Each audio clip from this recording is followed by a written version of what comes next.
The House of Squibb presents Academy Award.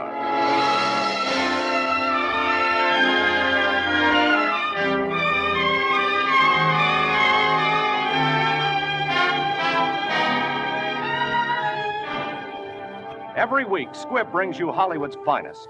The great picture plays, the great actors and actresses. Techniques and skills chosen from the honor roll of those who have won or been nominated for the famous Golden Oscar of the Academy of Motion Picture Arts and Sciences.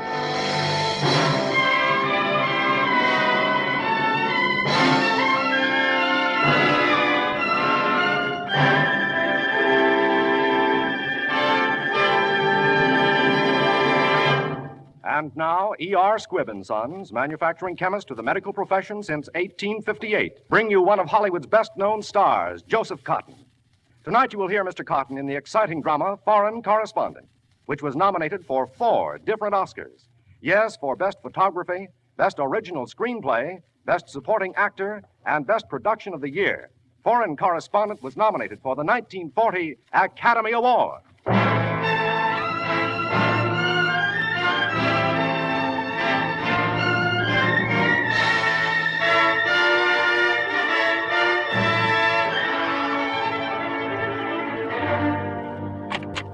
Well, come right in, Miss Green. Put on your glasses, sit down, and take an epic. No, Miss Green, this is not to be an editorial for the Sunday edition. This is to be some notes on my lurid past. You see, before I came here to Springfield and bought this paper and became a substantial citizen, I was a reporter, Miss Green. Johnny Jones, Foreign Correspondent.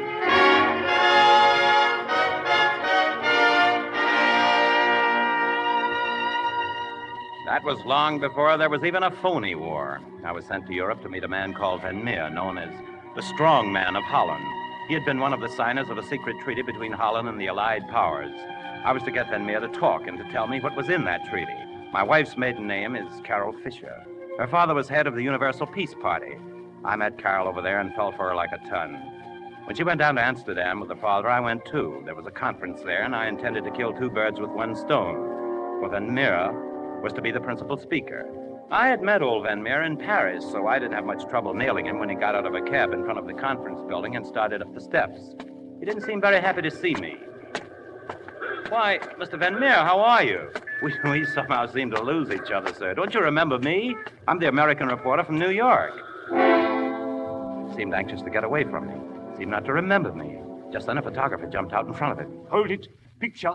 The guy pointed his camera at this Van Meer, and Van Meer's eyes got very big. And then I saw the gun in the photographer's hand. It went off then.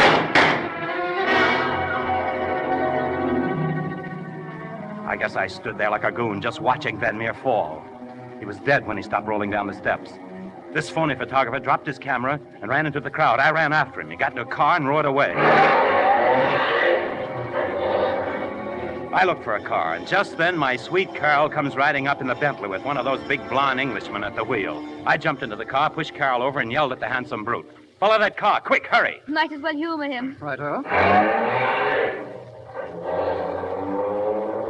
What's the trouble? Chap shot someone? Van Meer assassinated. Dead? Looks like it. Bad show. Couldn't be worse from his point of view. There he goes around the corner. Don't lose sight of him. Oh, I thought that was him. No, there he is. No, we've lost him. Come on, faster, faster. Try and get around this car.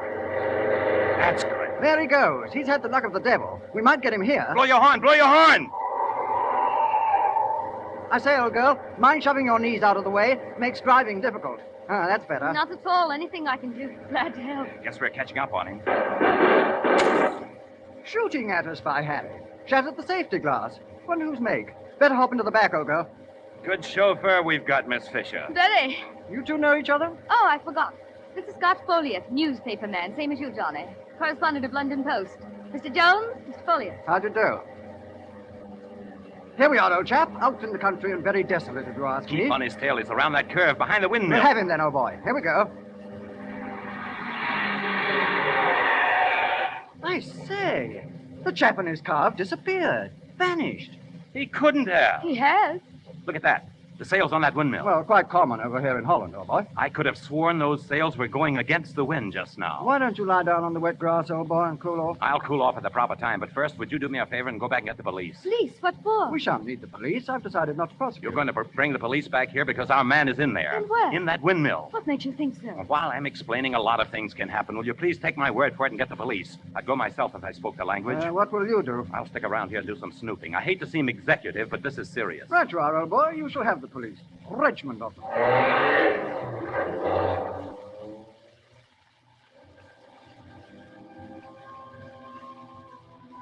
There I was on a lonely flat plain with nothing but a windmill for company. Suddenly the mill stopped, and the sails reversed themselves against the wind. At the same time, I heard the drone of a plane. Then I knew. The reversed sails were a signal. The plane came into land. I crept up to the mill. There was a shed there, and in it the assassin's car. I went back and into the mill. Then I heard muffled voices. I crept around some more and found a wooden staircase. I went up. There was a door with a key in it. I heard someone coming after me. I pushed backwards into the room, closed the door. I was in the transmission room, the room with the wooden gears connected with the big sail outside. I stood there listening. Suddenly, I almost jumped out of my skin. A weak voice spoke. Come in, mister. I whirled around, and there, tied to a ring in the floor, was Van Meer, alive. I'm afraid you see me at a great disadvantage. I have just been given a drug of some sort. It affects the brain. They gave it to me when they moved me from. It's beginning now. I'm sorry. But I saw you shot just now outside the conference hall. I saw it. The man you saw shot was not I. He was a substitute who looked like me. But why?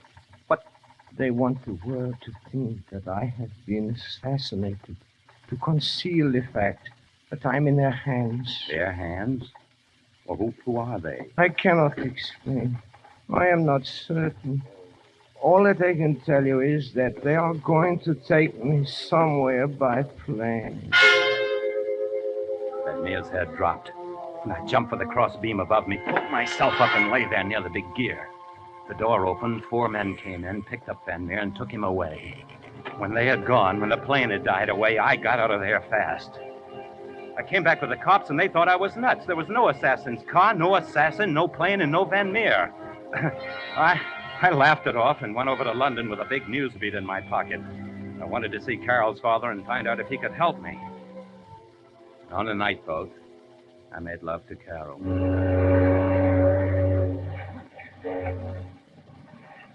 Penny for your thoughts, Johnny. I was thinking of those guys who came into the mill and took old Van Meer away. They sounded like Nazis to me. Oh, imagination. Maybe, darling, maybe not. I got one good look at the leader's face, and, well, it wasn't from the County Cork. Hard being happy with the world falling apart. The world isn't falling apart. Just governments. It's the same thing. Oh, only governments don't sit in the moonlight wearing shawls and looking beautiful. They're certain to march into Poland. Tomorrow, but not tonight. Look, I'm in love with you, no matter who marches where. When you think of what may happen, love doesn't seem so important. I don't know. It survived a lot of wars. Now, will you forget the fate of Europe for a minute? I'm in love with you and want to marry you. I wonder what Father would say. About what, the fate of Europe? No, about our marriage. You did ask me, didn't you? Been pleading for hours. I think he will be pleased. I'm sure he will. Everybody will be pleased. England, America, and me too.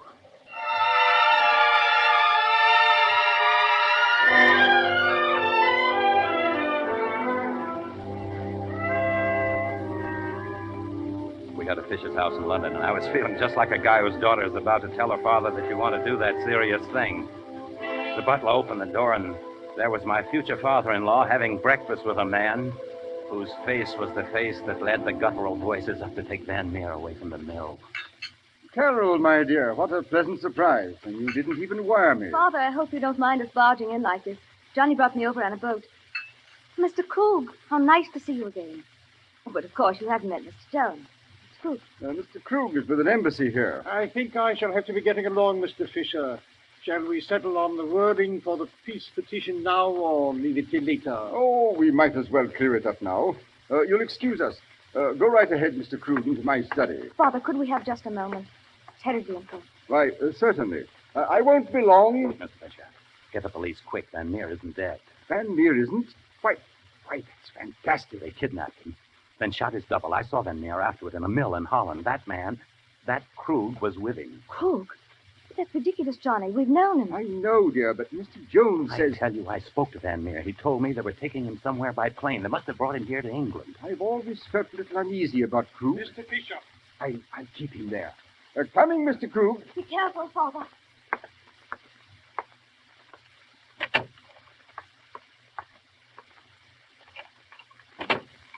Mr. Jones has just suggested that I turn you over to the police, Mr. Krug. Mr. Jones seems to be something of a troublemaker. I thought you said he'd been taken care of by our agents in Amsterdam. I thought so too, but perhaps Miss Fisher being with him caused complications. It would have been ideal if she had been in our confidence. So deuced inconvenient his coming here. Dash it all, he's in my home. He must be stopped. Yes, but I always find the sordid details somewhat distasteful. As usual, I shall endeavor to relieve you of them. You remember Rowley? Rowley? Oh, yes, the little man who used to work in your father's stables in Austria. I shall get Rowley. Hire him as a private detective to guard Mr. Jones. Guard him? Very delicate of you, Krug. Very.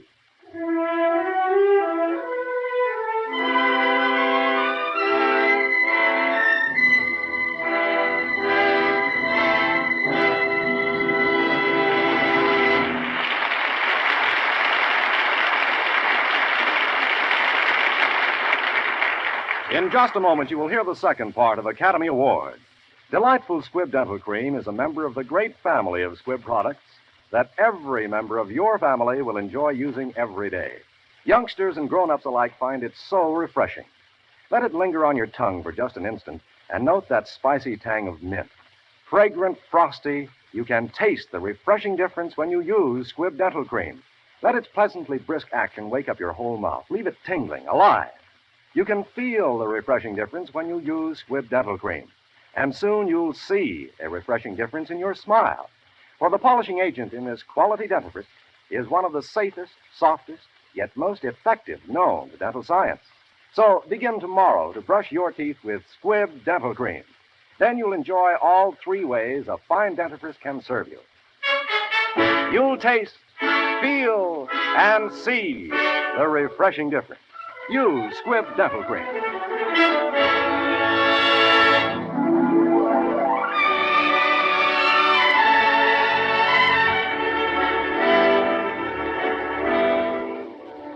Before we bring you part two of Foreign Correspondent, we wish to thank United Artists for making this picture available. Foreign Correspondent is based on an original story written by Vincent Sheehan.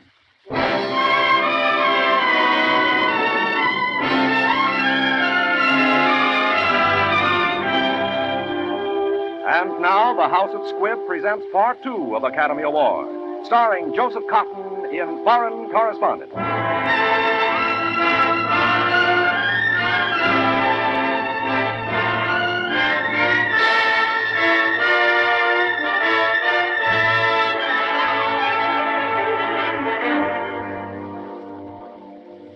I should have known that about Fisher, but I didn't. And I took his word for it that I should wait and get a bigger story after we'd found Van Meer. Carol naturally sided with her father. She was afraid to let me go out alone, and Fisher put on his boogeyman suit and scared me, too. He sold me on the idea I needed a bodyguard, and that's how I got Rowley. I didn't get wise to him even when he pushed me in front of a truck. Hey, you! Somebody pushed you, sir. It was me, sir. If I tried to pull you back, you'd been caught. It was push or nothing. Oh, smart work, Mr. Rowley. Thanks very much. After all, sir, that's what I'm here for, isn't it? I'm late for a date at the American Club. Here, let's take this cab. American Club driver.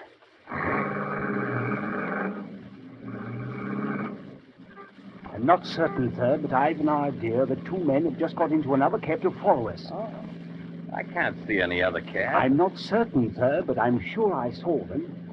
We might give them the slip if we go the long way around. Better stop here, sir, and we'll change cabs. Okay, stop here, driver.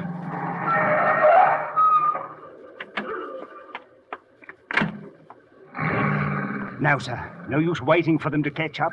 Our job is to give them the slip. What? Let's get another cab then. Wait a minute, sir. We're in front of the cathedral. Well, let's go in there. Do you mind not going in, sir? I saw by the notice that it's a requiem mass. Oh. I hate to be so fussy, sir. I say, look at the sign, sir. The lift takes you up to the tower to see the magnificent view, and then there's sixpence. Well, let's go up and look at the view then. Come on.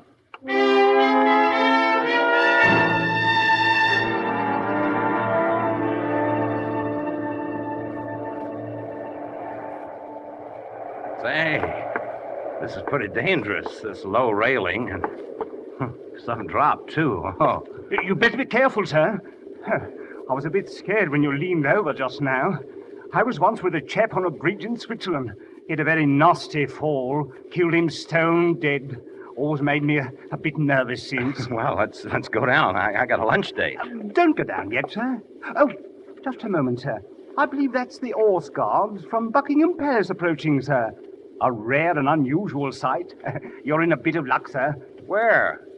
I can't see them. Straight down, sir. You'll have to lean over a bit, sir. Oh. See them, sir? Oh, yes, I see them now. Quite a sight, sir, eh? Quite a sight, sir. Here you go to join them, sir.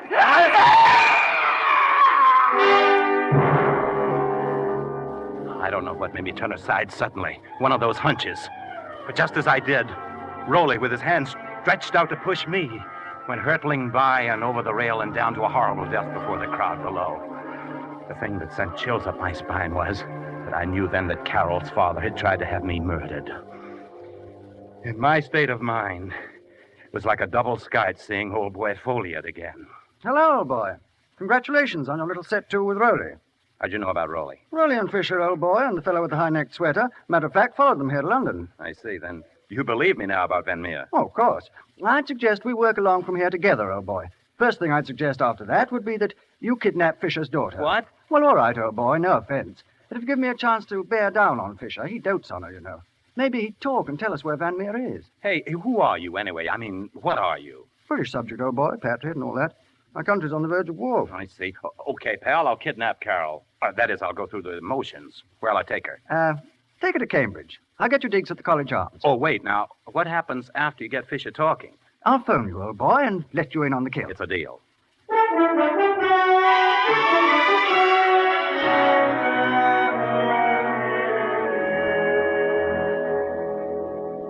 Johnny, what's the matter with you? Oh, nothing. I'm just relaxing here in the College Arms. You'd better be nice, or I'll send you back to your own room without supper. Okay. Look, Carol, we got to talk. There's something hanging over our heads, and before it falls, I want you to know that no matter what happens, Johnny, what's wrong with you? What are you talking about? Wait. Hello? Oh, hello, old boy. This is me. Oh, yes, what happened? Fisher's gone. Our people found out where he went. Take this down. 242 Charlotte Street, Tottenham Court 242 Road. Charlotte Street, Tottenham Court I think you better get there as fast as possible. I think that's where they have Van Meer, right? Check. What is it? Carol, I've got to go back to London fast. I want you to stay here till I come for you. Oh, no, you don't. I sense trouble, and I'm not letting you out of my sight. I'm not going to try and talk you out of it, but now remember this. No matter what happens, I love you, darling, with all my heart.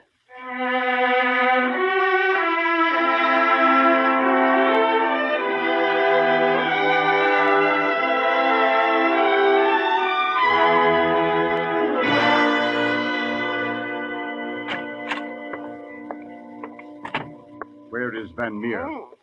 There he is. Those lights in his face. Can't you cut them down? Yes, cut them. Thank you. Thank you very much. You are like my friend, Mr. Fisher. I am so sorry. It is so dark. I cannot tell. But you are like my friend. I am Fisher, Mr. Van Meer. I am your friend. I am so glad. How did you get here? Am I going away now? Thank you, Mr. Fisher. Thank you. Are the police here? They mustn't get away. You mustn't let these people go. Pardon me, gentlemen. I represent the Jupiter Life Assurance Company. Can I interest you in a small policy? Did you have to bring him up here? I didn't know what to do. He tried to get away. You mustn't blame him, Krog. He's nervous, and he had a pistol in my back. I came easy. But go right ahead, gentlemen. Don't mind me. I'll sit right down here. What is that? Is it the police? Tell me where I am. You're in London, Mr. Van Meer. These people think I'm working with them. You and I must play a little game. A little game. Yes, they want you to tell me something. Just one little clause in the treaty. Clause 27. Clause 27.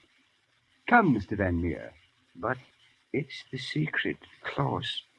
I know. Clause 27. But they mustn't know it. It would help them if they make war. War. You don't want any help, do you? Don't tell him anything, Mr. Van Meer. He's not your friend. Who was that? You are not my friend. Oh, I see. You cried peace. Peace, and there was no peace. You were a liar, Fisher, a cruel, cruel liar. I will never do what you want with me. Well, it's useless. Better try your methods, Krug. Bring him over here.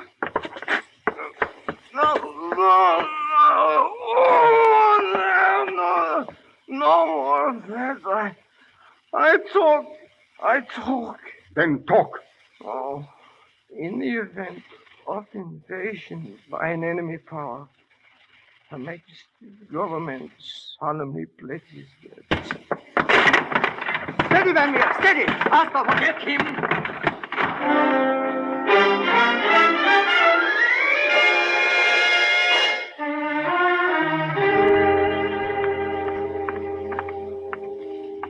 That's a number, but it's a restaurant. And Doc. Folliot wouldn't kid me. This must be the place. I say, sir, are you Mr. Jones? Why, yes, what? Mr. Folliot said we were to expect you, sir. We shall get a signal from Mr. Folliot any moment now, sir. Say, what is this? Who are you, and who is Folliot? Sorry, sir, but Mr. Folliot will explain. That is, if Mr. Folliot is still alive. There it is, sir, the signal. Stay here, Carol. No, my father is in there, too. I heard what Scott Folliot said to you on the phone. I'm coming. Come on, sir, we're closing in. Carol, you're not coming. Darling, I love you, but I've got to do this. Right into my arms. I had to do it. Had to sock a holder. I'm going in.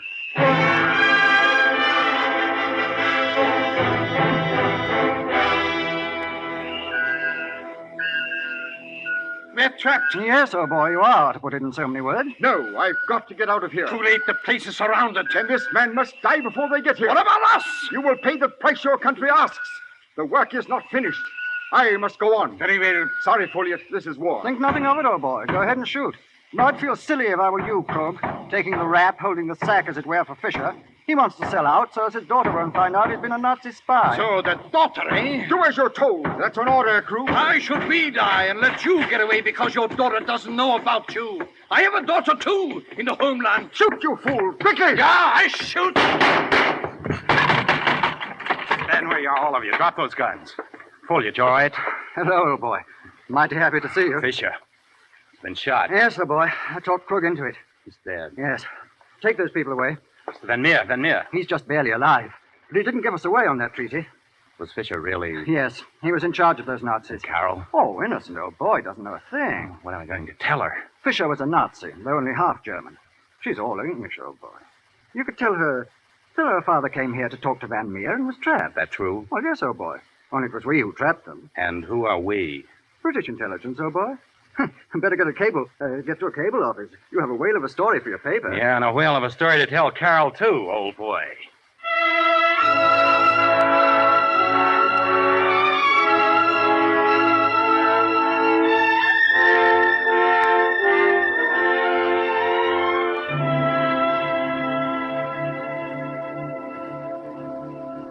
So, darling, your father must have found out that they were keeping Van Meer a prisoner there and torturing and trying to get him to tell what was in the secret treaty.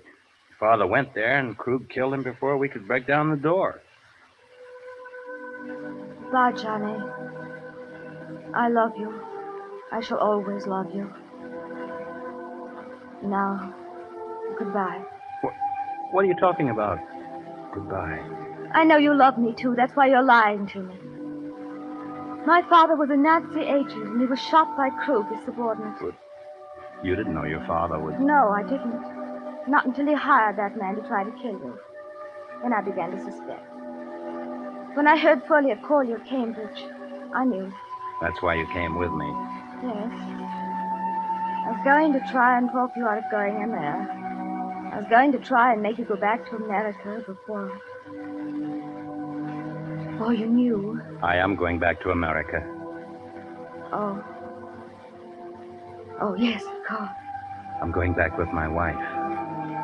Johnny. Carol, my darling, you couldn't possibly help what your father was or did. Now, come on. I've got the tickets, and we'll start all over again back in America. No, Johnny, no. Killing is just beginning. England is at war tonight, and I'm going to stay and help make up to her some of the things my father did against her. After the war, if we're still alive, my darling, come back to England and ask me again to be your wife. I see. I guess I see. All right, darling. I'll be getting along on my boat. Until tomorrow, Johnny. Whenever that will be. Yes, darling. Until whenever that'll be.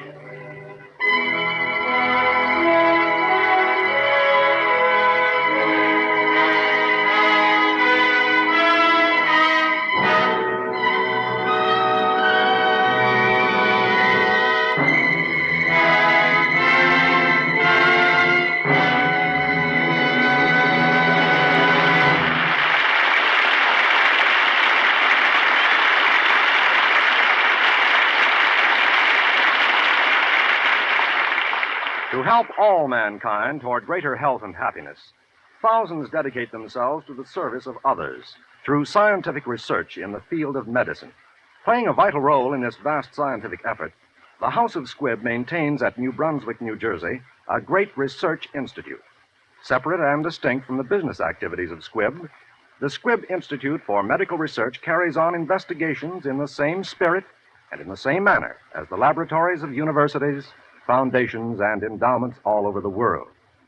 The Squibb Institute is evidence of unceasing faith in the progress which can be generated through untrammeled scientific research.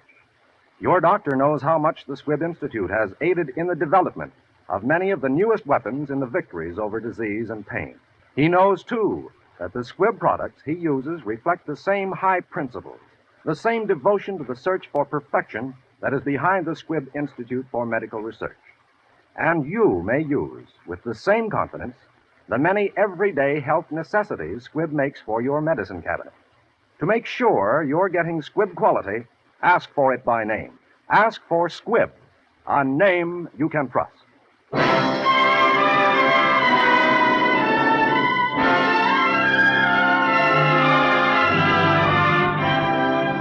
Next Wednesday, another great picture. The House of Squibb will present Academy Award, starring Olivia de Havilland and Jean-Pierre Omar in Hold Back the Dawn.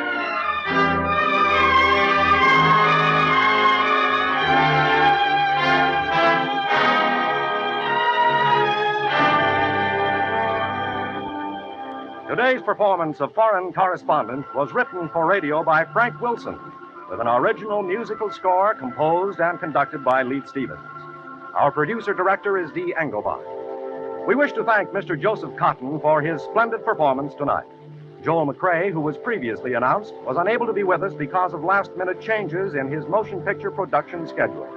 Mr. Cotton appeared through the courtesy of David O. Selznick and may soon be seen in Mr. Selznick's Technicolor production, Duel in the Sun. This is Hugh Brundage bidding you good night until next Wednesday at the same time, when you're invited to listen again to Academy Award, presented by the House of Squibb, a name you can trust. This is CBS, the Columbia Broadcasting System.